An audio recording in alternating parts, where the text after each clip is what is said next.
আসসালামু আলাইকুম। আমরা আজকে আমাদের ছোট্ট একটি ক্লাস শুরু করছি। তো আজকে আমরা যেটি করব সেটি হচ্ছে আমাদের GitHub এর যে রিপোজিটরি গুলো আছে সেইগুলোকে আমরা কিভাবে আরো অর্গানাইজ আকারে রাখতে পারি। তো সেই জন্য আমরা যেটা করতে পারি সেটি হচ্ছে যে আমাদের তো একটা প্রজেক্ট ছিল। আমরা যেখানে আমাদের টেমপ্লেট গুলোকে হচ্ছে সুন্দর করে সাজিয়ে এক জায়গায় রাখতে চাচ্ছিলাম। সেটা হচ্ছে আমাদের এই প্রজেক্টস ফোল্ডারের ভেতরে ছিল।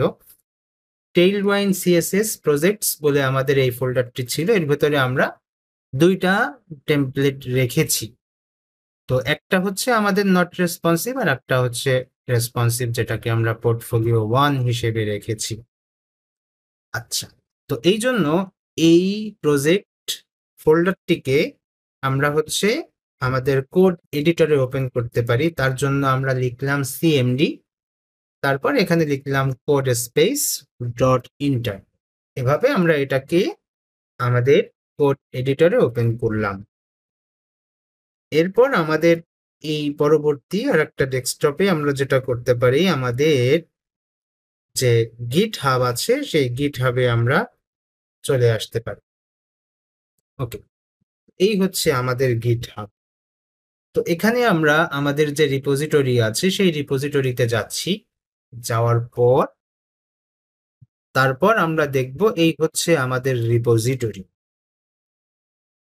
তো এইরকম একটা রিপোজিটরিতে আসার পর যখন ডেভেলপাররা আসবেন বা রিক্রুইটাররা আসবেন, তখন এরকম একটা রিপোজিটরি দেখার পর তারা এখান থেকে বের হয়ে যাবে আর ওয়েট করবেন।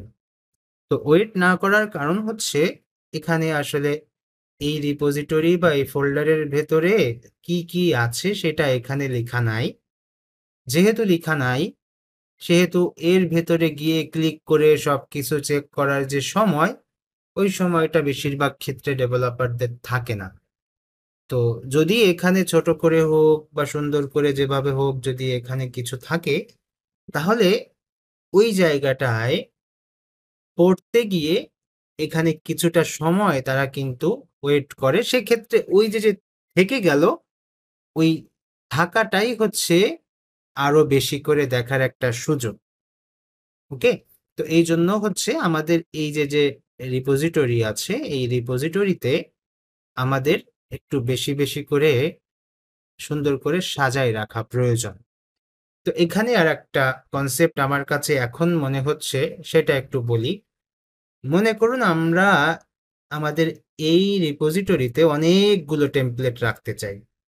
তাহলে এই জায়গায় যদি এরকম ফোল্ডার অনেকগুলো হয়ে যায়, সে মনে করুন যে 20, 25, 30 এমন হয়ে গেল, তাহলে কিন্তু এটা আমাদের আবার স্ক্রল করে অনেক নিচেই গিয়ে তারপর আমাদের এই রিপোজিটরির যে ডেসক্রিপশন আছে, যে ইনফরমেশন গুলো আছে, সেই জিনিসগুলো পড়তে হবে। তো সেক্ষেত্রে এখানে আমাদের আর একটা কাস্টমাইজেশন থাকতে পারে। সেটা হচ্ছে এখানে আপনারা একটা ফোল্ডার রাখতে পারেন। তো তার জন্য আমাদের আবার কি করতে হবে? তার জন্য এখানে আমাদের একটা ফোল্ডার রেখে তার ভেতরে সবগুলো পাঠিয়ে দিতে হবে। তাহলে ওই ফোল্ডারের ভেতরে আপনার মানে প্রজেক্টগুলো কিন্তু 100টা হলেও তাহলে কিন্তু আর এই রিপোজিটরির ক্ষেত্রে ওইটাকে কিন্তু স্ক্রল করে নিচে যাওয়ার প্রয়োজন হচ্ছে না। ব্যাপারটা আপনারা বুঝছেন কিনা আমি জানি না, তবু আমি এবার বুঝাই দিই। যে এখানে আমাদের দেখা যাচ্ছে যে আমরা দেখতে পাচ্ছি যে এই জায়গায় আমাদের কি আছে, একটা প্রজেক্টস আছে এই যে এখানে এইটা। তো এই জায়গায় যদি অনেকগুলো প্রজেক্টস এভাবে থাকে, তো সেক্ষেত্রে আমাদের ওই রিপোজিটরির ওইখানে আসার পর তারপর কিন্তু ওইটাকে পড়তে অনেক নিচে স্ক্রল করে যেতে হবে। তো এটাও কিন্তু একটা ভালো সিদ্ধান্ত না। তাহলে আমরা কি করতে পারি? তাহলে আমরা যেটা করতে পারি যে এখানে আমরা আরো একটা ফোল্ডার ক্রিয়েট করে তার ভিতরে এই দুটা দিয়ে দিতে পারি। কেমন? দেখা যাচ্ছে যে আমরা এই যে এখানে এসে আমাদের এখানে তো এই দুইটা এরকম করে আমাদের হয়তোবা অনেকের 20-30টা টেমপ্লেট ডিজাইন করা হয়েছে। তাদের ক্ষেত্রে ওই সবগুলো মার্ক করে কাট করে এখানে নতুন করে একটা ফোল্ডার ক্রিয়েট করা হোক। সেটা হতে পারে কেমন? আচ্ছা, আমরা হচ্ছে আমাদের ওইটাকে একটু অফ করতে হবে, এটাকে একটু অফ করে দিতে হবে। ওইটা ওপেন করা আছে যার কারণে প্রবলেম হতে পারে। তো এখানে আমরা একটা ফোল্ডার ক্রিয়েট করি এর ভেতরে। তো ফোল্ডারের নাম কি দেওয়া যেতে পারে? ছোট করে দিলে ভালো হয়, সেটা হতে পারে অল অথবা টেমপ্লেটস। আপনারা অলও দিতে পারেন, টেমপ্লেটসও দিতে পারেন। ওকে, এভাবে টেমপ্লেটসও দেওয়া যেতে পারে। তো এই নামে একটা ফোল্ডার রাখবেন, রাখার পর এভাবে যতগুলো আছে সবগুলো কাট করে এই টেমপ্লেটস এর ভেতরে দিয়ে দিন, দিয়ে আবার এখানে আসুন। দেখুন এখন কিন্তু আমাদের এই রিপোজিটরিটা কি হবে, আমাদের এই রিপোজিটরিটা এখন কিন্তু আগের মতো এরকম অনেকগুলো ফোল্ডার ওইখানে থাকবে না, সেটা এই টেমপ্লেটস এর ভেতরে হচ্ছে চলে আসবে। তাহলে বেশি আর কি করা লাগবে না, স্ক্রল করা লাগবে না। তো এমত অবস্থায় আমরা কি করতে পারি, আমাদের তো গিট হাবে চেঞ্জ হয়নি। গিট হাবে চেঞ্জ করার জন্য আমরা আবার আমাদের কমান্ড প্যালেট বা হচ্ছে আমাদের কোড এডিটরকে ওপেন করতে পারি। ওপেন করে আমরা এখানে কিছু কমান্ড দিতে পারি। ঠিক আছে, তাহলে কি কমান্ড দিব আমরা? আমাদের এগুলো তো চেঞ্জ হয়ে গেল, তাই না? তাহলে এখানে আমরা বলতে পারি যে গিট অ্যাড, সবগুলো অ্যাড করলাম, গিট কমিট। এখানে এসে আমরা একটা মেসেজ দিয়ে এখানে লিখতে পারি যে ডিরেক্টরি চেঞ্জ, এভাবে বলতে পারি। ঠিক আছে, ডিরেক্টরি চেঞ্জ, ANGED চেঞ্জড, এভাবে আপনারা আপনাদের মতো করে কিছু একটা লিখতে পারেন। হ্যাঁ, এগুলো দিবেন, এরকম করুন। তারপর হচ্ছে git push new origin main,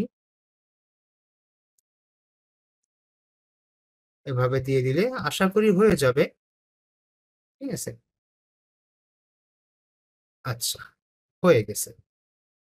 তো এখন আমরা আবার এখানে আসলাম, আসার পর একটা রিলোড দিব। রিলোড দিলে দেখুন এই যে আমাদের এখানে টেমপ্লেট বলে একটা ফোল্ডার চলে আসলো, তাই না? এখন কিন্তু এই জায়গায় আর ফাইলের সংখ্যা বাড়বে না, আর বাড়বে না। আচ্ছা, এইবার আমরা যেটা করতে পারি সেটা হচ্ছে আমাদের এখানে আবার আমরা আসবো, আসার পর এই রিডমি ফাইলটাকে ওপেন করব। ওপেন করার পর এখানে আমরা কিছু লিখতে পারি, হ্যাঁ, আমাদের মতো করে। তো সেটি কেমন? দেখা যাচ্ছে যে এখানে আমরা আমাদের এই রিপোজিটরিটা কিভাবে ইউজ করা যায় সেটা আপনারা এখানে লিখতে পারেন। হ্যাঁ, এভাবে। আবার দেখা যাচ্ছে যে সুন্দর করে মার্কডাউন ফরম্যাটে এখানে লিখতে পারেন। তো সেক্ষেত্রে আমি এখানে একটু বলে দেই যে দেখা যাচ্ছে যে এরকম পোর্টফোলিও 1 এভাবে লিখলেন, পোর্টফোলিও 1। তো এটাকে আবার হচ্ছে লিঙ্ক অ্যাড করা যায় এখানে। কিভাবে? দেখা যাচ্ছে এখানে আপনি লিখে দিলেন এরকম একটা, মানে থার্ড ব্র্যাকেট দিবেন, দিয়ে বলবেন যে ভিউ ওয়েবসাইট বা হচ্ছে ভিজিট ওয়েবসাইট বা হচ্ছে লাইভ লিঙ্ক, এভাবে বলতে পারেন। তো আমি এখানে লিখলাম হচ্ছে লাইভ লিঙ্ক, এভাবে দিয়ে দিলাম। আচ্ছা, লিঙ্ক অ্যাড করব কি করে? এরপরে আমরা হচ্ছে এরকম একটা ফার্স্ট ব্র্যাকেট দিব। ফার্স্ট ব্র্যাকেট দিয়ে এর ভিতরে আমরা লিঙ্ক অ্যাড করে দেব। তো লিঙ্ক কি কি? HTTPS, এরপর হচ্ছে আমাদের যে লিঙ্কগুলো থাকে ওইরকম করে সেগুলো দিয়ে দিতে হবে। তো আপনারা অলরেডি জানেন যে প্রথমে কি থাকে, ইউজার নেম থাকে। তো সেক্ষেত্রে আমরা এখানে বলে দিতে পারি যে আমাদের যে ইউজার নেমটা আছে সেটা এখানে দিয়ে দিতে পারি। দেওয়ার পর তারপর হচ্ছে .github.io, এভাবে হয় না? আপনারা ওইখান থেকে এগুলো কপি করে নিয়ে আসবেন। তো আমরা হচ্ছে এরপরে কি করব, এরপরে হচ্ছে আমাদের রিপোজিটরি থাকবে। রিপোজিটরি নেম কি? রিপোজিটরি নেম হচ্ছে টেইলওয়াইন্ড CSS প্রজেক্টস, এরকম। এরপর হচ্ছে আমরা নতুন করে অ্যাড করছি কি, টেমপ্লেটস, PLATES টেমপ্লেটস। এরপর হচ্ছে পোর্টফোলিও 1, পোর্টফোলিও 1, এভাবে। আমার মনে হয় এভাবে। তো আমরা একটু চেক করে আসি। আমরা এখানে আসি, আসার পর আমরা হচ্ছে HTTPS তারপর হচ্ছে এভাবে লিখলাম। এই যে পোর্টফোলিও 1 আছে এর আগে আমরা একটু লিখবো টেমপ্লেট, PLATEX টেমপ্লেটস, এভাবে লিখলাম। লিখলে এই যে টেমপ্লেটস চলে আসলো। এইটাকে কপি করব, কন্ট্রোল সি দিয়ে কপি করব। কপি করে আমরা এই জায়গায় দিয়ে দিব, সুন্দর করে এভাবে হচ্ছে কন্ট্রোল পেস্ট করে দিয়ে দিব, সেভ দিব। তো এটা করলাম। তো এটা করার পর এরপর হচ্ছে আমাদের কি আসবে, পোর্টফোলিও 1 আসলো, এরপর আমাদের আরো একটা আসবে, তাই না? কি আসবে দেখা যাচ্ছে পোর্টফোলিও 2, এরকম তো আরো একটা আসতে পারে। তো সেক্ষেত্রে এখানে লাইভ লিঙ্ক দিয়ে এখানে আপনারা সেই পোর্টফোলিও 2 যেটা, সেই লিঙ্কটা দিয়ে দিবেন। এভাবে বিজনেস 1, বিজনেস 2 এরকম। আবার একটা কাজ করতে পারেন, এই নামটা যে আপনারা কি দিবেন সেটা আপনাদের উপরে নির্ভর করছে। আমি এভাবে দিচ্ছি তার মানে এভাবে দিতে হবে এমন না। এই নামটা আপনারা আপনাদের মতো দিতে পারেন, আপনারা যেভাবে রাখেন সেভাবে এখানেও দিতে পারেন। তো সিস্টেমটা হচ্ছে এরকম, এখানে লাইভ লিঙ্ক আমি দিয়েছি, আপনারা কি দিতে পারেন, ভিউ টেমপ্লেট এটা দিতে পারেন, তাই না?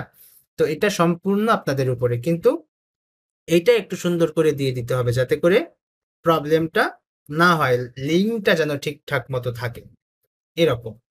আচ্ছা, এরপর এখানে আরো কিছু করা যেতে পারে, যেমন এই রিপোজিটরিগুলো কিভাবে ইউজ করতে পারবে অন্যরা। তো সেক্ষেত্রেও আপনারা এখানে কিছু ইনস্ট্রাকশন দিয়ে দিতে পারেন। যেমন এখানে হচ্ছে আপনারা কিছু কোডের নাম দিয়ে দিতে পারেন, যেমন আমরা এখানে কি টেইলওয়াইন সিএসএস ইউজ করছি, তাই না? তাহলে npm install ইনস্টল এরকম ছিল। তারপর হচ্ছে দুইটা জিনিস আমরা CLI এর মাধ্যমে করছি, তো টেইলওয়াইন সিএসএস আর একটা হচ্ছে CLI। তো এখানে সেটা বলে দিতে পারেন টেইলওয়াইন CLI। তো এটাকে তো আমরা আবার এইভাবে লিখি এটা।